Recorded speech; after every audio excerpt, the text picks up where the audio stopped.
نبی پاک بے مثل و بے مثال ہے، لا مثل لہ ولا مثال لہ، حضور کی مثل بھی کوئی نہیں اور مثال بھی ہے ہی کوئی نہیں۔ اللہ کریم نے محبوب جیسا دوسرا بنائے کوئی نہیں۔ سمجھنی ہے بات آپ نے، حضور میں شک کوئی نہیں پر ابو جہل نے شک کیا، نبی پاک میں شک کوئی نہیں پر ابو لہب نے شک کیا، حضور میں شک کوئی نہیں پر عتبہ اتیبہ شیبہ ان کا شک آخر تک نہیں گیا، حالانکہ حضور میں کوئی شک دور کرانے بھی آئے تو شک نہیں گیا، ایک دفعہ نہیں کئی دفعہ، درجنوں دفعہ، بیسیوں دفعہ۔ ایک ابو جہل کو لے لیں، دماغ میں شک تھا حالانکہ حضور میں کوئی شک نہیں، ایک دن آگے کہنے لگا کہ بتائیے میری مٹھی میں کیا ہے، تو نبی پاک صلی اللہ تعالی علیہ وسلم نے فرمایا اگر میں نے بتا دیا، کہنے لگا اگر آپ نے بتا دیا تو میں کلمہ پڑھ لوں گا۔ حضور نے فرمایا میں نے بتا دینا ہے پر تو نے کوئی نہیں پڑھنا، میں بتا دینا ہے۔ کہ بتائیے، تو حضور نے فرمایا چل سودا کر لیتے ہیں، اگر جو تیری مٹھی میں ہے وہی بتا دے پھر تیرا کیا خیال ہے؟ تو نبی پاک صلی اللہ تعالی علیہ وسلم نے کہا کیا بھئی ابو جہل کی مٹھی میں؟ تو اس کی مٹھی میں کنکر تھے، کنکروں نے کلمہ پڑھنا شروع کر دیا۔ جب کنکروں نے کلمہ پڑھا، پتھر تھے وہ، انہوں نے کلمہ پڑھا، ابو جہل نے وہ کنکر زمین پہ پھینکے، کہنے لگا اوہو تیرا جادو تو پتھروں پہاڑوں پہ بھی چلتا ہے۔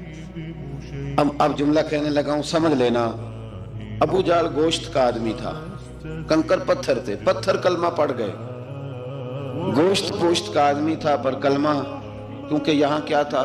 شک، اس نے آگے نہیں بڑھنے، گوشت پوشت کا شخص ہو کے پتھروں سے آگے نکل، نبی پاک صلی اللہ علیہ وسلم کی خدمت میں آیا، بلکہ وہ جو یہودی والی روایت ہے اس کے پس منظر میں بھی بعض محدثین نے لکھا ہے، اس کو بھی اسی نے بھیجا، کہنے لگا جاؤ نبی پاک سے جا کے کہو اگر وہ درخت آپ کا کلمہ پڑھے تو میں بھی پڑھ لوں گا۔ درخت، اب درخت ہوتے تو جاندار ہیں پر کلمے تو کوئی نہیں نہ پڑھتے، درخت سے بھی تو انسانوں سے کلمہ پڑھنے کی بات، اگر درخت پڑھے تو میں پڑھ لوں گا۔ نبی پاک صلی اللہ علیہ وسلم دور بیٹھے تھے، درخت دور تھا، اور امام سیوطی علیہ رحمہ نے لکھا ہے درخت بھی کیکر کا تھا۔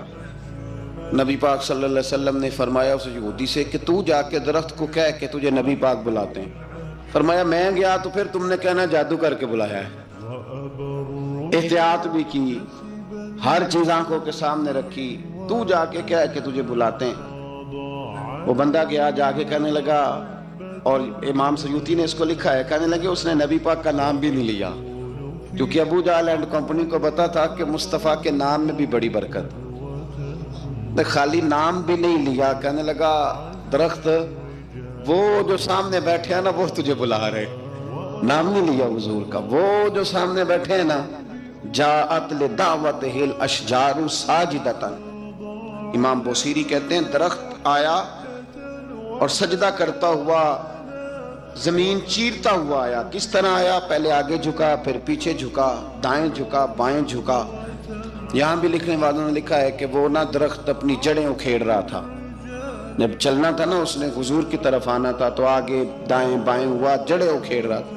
لیکن ہمارے استاد جب ہمیں یہ روایت پڑھایا کرتے تھے تو کہتے تھے جڑیں نہیں اکھیڑ رہا تھا، جب اس نے سنا مجھے نبی پاک نے بلایا تو اسے وجد ہو گیا تھا، وہ جھومنے لگ گیا تھا، جھوم رہا تھا، حضور نے مجھے بلا لیا، جاءت لدعوتہ الاشجار ساجدۃ۔ تو درخت آیا، اس نے آ کے نبی پاک کو سجدہ کیا، لکڑی کا بنا ہوا درخت ہے،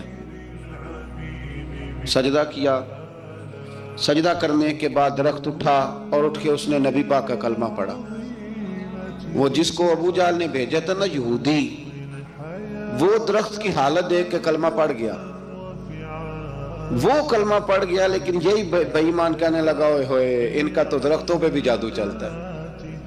لا ریب فی، شک قرآن پاک میں، لیکن اگر بندے کے دماغ میں ہو اس کا علاج ہے کوئی، ادھر ہی شک بیٹھ جائے۔ بھی سادی مثال دیتا ہوں کہ سامنے دیوار صاف ہو لیکن گرد اگر آئینے پہ پڑی ہو، دیوار صاف کرنی چاہیے کہ اینک کا شیشہ صاف کرنا چاہیے؟ ساری زندگی لوگ دیوار صاف کرتے گزار دیتے، ساری زندگی تراش خراش کرتے گزار، اپنی مرضی کی پینٹنگ کرتے گزار دیتے ہیں، پر اپنی آنکھ کی پتلی صاف نہیں کرتے، آنکھ کی پتلی صاف نہیں کرتے۔ کسی نے حضرت رومی سے کہا تھا